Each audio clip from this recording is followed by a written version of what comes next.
you and I, we do a lot of work on making an hourglass figure. So I think you're right. Step one is lipo. Lipo in the waist, lipo in the tummy, lipo in the back, or sort of lipo 360. Bring that in as much as possible.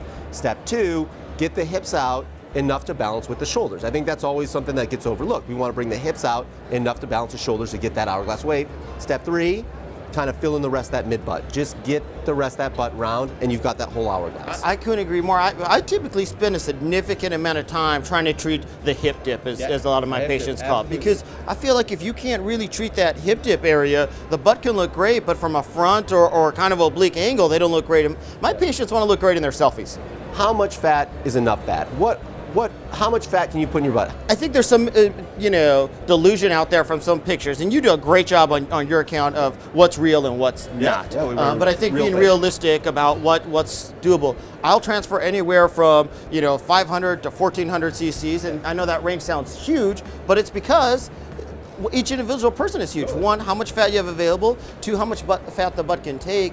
And then number three, it's compared to apples and oranges. Not everybody processes and injects their fat the same way. Totally right. And so 2,000 from one surgeon may be equivalent to 1,000 from another. So I think patients have to be really careful and discuss that with their surgeon, because there's a limit to what the butt will actually hold. And so you do a great job of showing the Photoshop pictures out there. And I agree with you. One of the reasons that we started doing sort of before and afters, real fake, Photoshop fake, is because we ran the same problem. We were getting tons of people coming in saying, hey, I want to look like this, and it's like, well, you're not going to look like that unless you Photoshop yourself, right?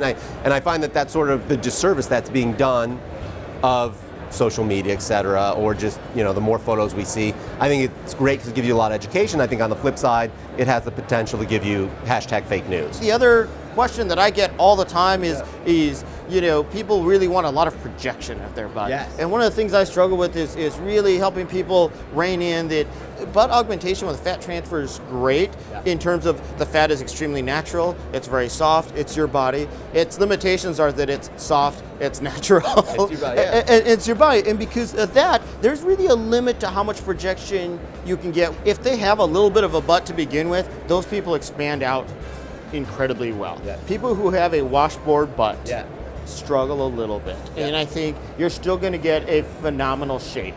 But I think no pun intended.